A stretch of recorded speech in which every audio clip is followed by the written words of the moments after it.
Praise the Lord. നിങ്ങളെ എല്ലാവരെയും blessed മോർണിംഗിലേക്ക് യേശു ക്രിസ്തുവിൻ്റെ നാമത്തിൽ സ്വാഗതം ചെയ്യുന്നു.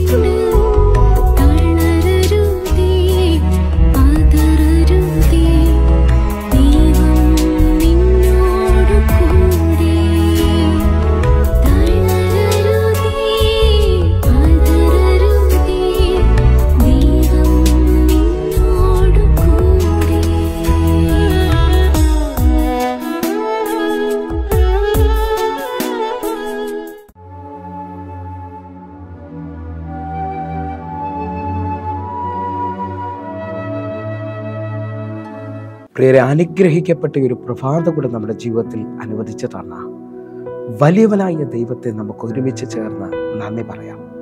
എത്ര പേർ പറയും, ഞാൻ നിന്നതല്ല, എൻ്റെ ദൈവം എന്നെ നടത്തിയതാണ്.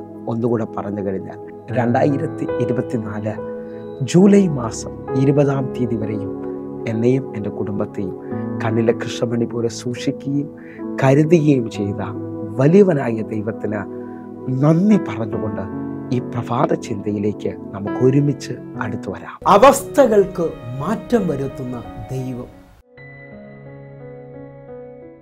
പ്രിയരെ, പ്രാരംഭവാക്യത്തിലേക്ക്, സങ്കീർത്തനം 20-ാം അധ്യായം അതിൻ്റെ 6-ാമത്തെ വാക്യത്തിലേക്ക്. യഹോവ തൻ്റെ അഭിഷിക്തനെ രക്ഷിക്കുന്നു എന്ന് ഞാൻ ഇപ്പോൾ അറിയുന്നു. അവൻ തൻ്റെ വിശുദ്ധ സ്വർഗത്തിൽ നിന്ന് തൻ്റെ വലങ്കയുടെ രക്ഷാകരമായ വീര്യപ്രവൃത്തികളാൽ അവന് ഉത്തരമരുളും. പ്രിയരെ, എല്ലാവർക്കും സുപരിചിതമായ വചനമാണ് ഈ പ്രഭാതത്തിൽ നാം ചിന്തിക്കുന്നത്. യഹോവ തൻ്റെ അഭിഷിക്തനെ രക്ഷിക്കുന്നു എന്ന് ഞാൻ ഇപ്പോൾ അറിയുന്നു എന്ന് സങ്കീർത്തനക്കാരൻ പറയുകയാണ്. എന്നെ കേൾക്കുന്ന ഓരോ ദൈവമക്കളും തിരിച്ചറിയേണ്ടത്, പ്രാർത്ഥിക്കുന്ന, ദൈവത്തിൽ ആശ്രയിക്കുന്ന ഓരോ ഭക്തന്മാർക്ക് വേണ്ടിയും അവൻ അവരുടെ അവസ്ഥയ്ക്ക് വ്യത്യാസം കൊടുക്കും. ഹല്ലേലൂയ. നമുക്ക് ഒരുമിച്ച് ഏറ്റെടുക്കാം ഈ വചനത്തെ. കാരണം അനേക പ്രതിസന്ധികളിൽ പ്രതികൂലത്തിലൂടെ കടന്നു പോകുന്നവർ എന്നെ ശ്രദ്ധിക്കുന്നുണ്ട്. സങ്കീർത്തനം 66-ാം അധ്യായം അതിൻ്റെ 12-ാമത്തെ വാക്യത്തിലേക്ക്. നീ മനുഷ്യരെ ഞങ്ങളുടെ തലമേൽ കയറി ഓടുമാറാക്കി, ഞങ്ങൾ തീയിലും വെള്ളത്തിലും കൂടി കടക്കേണ്ടി വന്നു, എങ്കിലും നീ ഞങ്ങളെ സമൃദ്ധിയിലേക്ക് കൊണ്ടുവന്നിരിക്കുന്നു. ഈ വാക്യം നിങ്ങൾ ശ്രദ്ധിച്ചു നോക്കിയാൽ സങ്കീർത്തനക്കാരൻ പറയാണ്, നീ മനുഷ്യരെ ഞങ്ങളുടെ തലയിലൂടെ കയറി ഓടുമാറാക്കി, തീയിലും വെള്ളത്തിലൂടെ ഞങ്ങൾ കടക്കേണ്ടി വന്നു, എങ്കിലും നീ ഞങ്ങളെ സമൃദ്ധിയിലേക്ക് കൊണ്ടുവന്നു എന്ന് പറഞ്ഞാൽ വിശ്വസിക്കുന്ന ഓരോ ദൈവമക്കൾക്കും അവൻ അവസ്ഥകൾക്ക് വ്യത്യാസം കൊടുക്കും. ഹല്ലേലൂയ. ഒരു പക്ഷേ ഭയങ്കര പ്രതികൂലത്തിലൂടെയായിരിക്കാം, തീയിലൂടെ വെള്ളത്തിലൂടെ കടക്കുന്ന അനുഭവമായിരിക്കാം, ഭയങ്കരമായ എതിരുകൾ കാണുന്നവർ എന്നെ കേൾക്കുന്നുണ്ടാകാം. എന്നാൽ വിശ്വസിക്കാമെങ്കിൽ ഈ 12-ാമത്തെ വാക്യം അവസാനിപ്പിക്കുന്നത്, നീ ഞങ്ങളെ സമൃദ്ധിയിലേക്ക് കൊണ്ടുവന്നു. കാത്തിരിക്കുന്ന ഒരുവൻ പോലും ലജ്ജിച്ചു പോകത്തില്ല. അവന്റെ ജീവിതത്തിനകത്ത് ദൈവം വ്യത്യാസം കൊണ്ടുവരും. ഞാനിത് വിശ്വസിക്കുന്നു പ്രിയരെ. കർത്താവ് നമ്മുടെ ജീവിതത്തിനകത്ത് വ്യത്യാസം കൊണ്ടുവരും. 53-ാം സങ്കീർത്തനം 6-ാമത്തെ വാക്യം. സിയോനിൽ നിന്ന് ഇസ്രായേലിന്റെ രക്ഷ വന്നുവെങ്കിൽ ദൈവം തൻ്റെ ജനത്തിന്റെ സ്ഥിതി മാറ്റുമ്പോൾ യാക്കോബ് സന്തോഷിക്കുകയും ഇസ്രായേൽ ആനന്ദിക്കുകയും ചെയ്യും. ഈ വാക്യത്തിന്റെ അടിസ്ഥാനത്തിൽ ദൈവം തൻ്റെ ജനത്തിന്റെ സ്ഥിതി മാറ്റുക തന്നെ ചെയ്യും. നമുക്ക് വിശ്വസിക്കാം, നമ്മുടെ സ്ഥിതിയെ മാറ്റുന്ന ഒരു ദൈവമുണ്ട്. ഒന്നുകൂടെ പറഞ്ഞു കഴിഞ്ഞാൽ, നമ്മെ നോക്കി നമ്മുടെ ചുറ്റും നിൽക്കുന്നവർ ഒരുപക്ഷെ എല്ലാ വഴിയും അടഞ്ഞെന്ന് നമ്മെക്കുറിച്ച് പറയുന്നുണ്ടായിരിക്കാം. പക്ഷേ സങ്കീർത്തനക്കാരൻ പറയുന്നത് ശ്രദ്ധിക്കണമേ. സങ്കീർത്തനം 3-ാം അധ്യായം അതിൻ്റെ 2-3 വാക്യങ്ങളിലേക്ക്. അവന് ദൈവത്തിൽ നിന്ന് രക്ഷയില്ല എന്ന് എന്നെക്കുറിച്ച് പലരും പറയുന്നു. 3-ാമത്തെ വാക്യം. നീയോ യഹോവേ, എനിക്ക് ചുറ്റും പരിചയം, എൻ്റെ മഹത്വവും എൻ്റെ തലയുയർത്തുന്നവനും ആകുന്നു. അവൻ നമുക്ക് ചുറ്റും പരിചയം, അതിമഹത്വവും നമ്മുടെ തല ഉയർത്തുന്നവനുമാണ്. ഈ പ്രഭാതത്തിൽ ആരുടെയൊക്കെയോ സ്ഥിതിക്ക് ദൈവം വലിയ മാറ്റം വരുത്തുവാൻ പോവുകയാണ്. അവസ്ഥയ്ക്ക് മാറ്റം വരുത്തുവാൻ പോവുകയാണ്. പ്രാർത്ഥിക്കുന്ന ഭക്തന്റെ സ്ഥിതി നിശ്ചയമായി മാറിയിരിക്കും. അവന്റെ എതിരുകൾ മാറും. നമുക്ക് എസ്തേറിന്റെ പുസ്തകം 6-ാം അധ്യായം അതിന്റെ 13-ാമത്തെ വാക്യത്തിലേക്കും കൂടെ. തനിക്ക് സംഭവിച്ചതൊക്കെയും ഹാമാൻ ഭാര്യയായ സേരശിനോടും തൻ്റെ സകല സ്നേഹിതന്മാരോടും വിവരിച്ചു പറഞ്ഞു.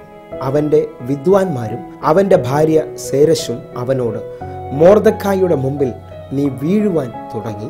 അവൻ യഹൂദ വംശകനാകുന്നു എങ്കിൽ നീ അവനെ ജയിക്കുകയില്ല, അവനോട് തോറ്റുപോകുകയുള്ളൂ എന്ന് പറഞ്ഞു. ഈ വചന പശ്ചാത്തലം നമുക്ക് എല്ലാവർക്കും അറിയാം. ഹാമാൻ എന്ന വ്യക്തി യഹൂദന്മാരെയും മൊർദെഖായിയും ഒരുമിച്ച് നശിപ്പിക്കുവാൻ പോവുകയാണ്. എന്നാൽ മൊർദെഖായിയോട് കൂടെ ഒരു കൂട്ടം ആൾക്കാർ ഉപവസിക്കുകയും പ്രാർത്ഥിക്കുകയും ചെയ്യാം. എന്നെ കേൾക്കുന്ന ഓരോരുത്തരോടും ആത്മാവിൽ പറയുകയാണ്, പ്രാർത്ഥനയ്ക്ക് വലിയ വ്യത്യാസം കൊണ്ടുവരാൻ കഴിയും. ഹല്ലേലൂയ. മൊർദെഖായി തൻ്റെ ദൈവത്തോട് നിലവിളിച്ചതായി കാണാം. എസ്തേറിന്റെ പുസ്തകം 4-ാം അധ്യായത്തിൽ നമുക്കെല്ലാവർക്കും കാണാം മൊർദെഖായി ഉപവസിച്ചു നിലവിളിക്കുന്നത്. പ്രാർത്ഥിക്കുന്ന ഉപവസിക്കുന്ന ദൈവമക്കളുടെ ജീവിതത്തിനകത്ത് ദൈവം വലിയ വ്യത്യാസങ്ങൾ കൊണ്ടുവരും. ഇത് ഹാമാന്റെ ഭാര്യയും കൂടെ നിന്ന സ്നേഹിതന്മാരും പറയാണ്, അവൻ യഹൂദ വംശകനാണെങ്കിൽ നിനക്കവനെ ജയിക്കുവാൻ കഴിയത്തില്ല. എന്നെ കേൾക്കുന്നവരെ, മൊർദെഖായിയുടെ ദൈവത്തെക്കുറിച്ചാണ് ആ കൂട്ടർ പറയുന്നത്. ഇന്ന് വിശ്വസിക്കുന്നവർക്ക് വേണ്ടി അവരുടെ അവസ്ഥയെ ദൈവം മാറ്റുവാൻ പോവുകയാണ്. നമുക്ക് ഒരുമിച്ചൊന്ന് പ്രാർത്ഥിക്കാം. ഞങ്ങളെ സ്നേഹിക്കുന്ന ഞങ്ങളുടെ നല്ല കർത്താവേ, ഞങ്ങൾ ഒരുമിച്ച് ചേർന്ന് ഇന്ന് എന്നെ കാണുന്ന എന്നെ കേൾക്കുന്ന ഓരോ മക്കൾക്കുമായി പ്രാർത്ഥിക്കുന്നു. ഞങ്ങളുടെ അവസ്ഥകളെ മാറ്റുന്ന ഒരു വലിയ ദൈവത്തെ ഞങ്ങൾ കാണുകയാണ്. ഓരോ മക്കൾക്കും വേണ്ടി അങ്ങ് വാതിൽ തുറക്കണമേ. യേശുവിൻ നാമത്തിൽ പ്രാർത്ഥിക്കുന്നു. ആമേൻ. പ്രിയരേ, ഈ പ്രഭാത സന്ദേശം നിങ്ങൾക്ക് അനുഗ്രഹമാകുന്നു എങ്കിൽ നമ്മുടെ യൂട്യൂബ് ചാനൽ സബ്സ്ക്രൈബ് ചെയ്യുകയും ഫേസ്ബുക്കിലേക്ക് നിങ്ങൾ ജോയിൻ ചെയ്യുകയും ചെയ്യണമെന്ന് ഓർപ്പിക്കുന്നു. എല്ലാ ദിവസവും സൂമിൽ നമുക്ക് ആരാധന നടക്കുന്നു. നിങ്ങളെയും ക്ഷണിക്കുന്നു. എങ്കിൽ ഈ പ്രഭാതം ഏറ്റവും അനുഗ്രഹമായി തീരട്ടെ. God bless you. ആമേൻ.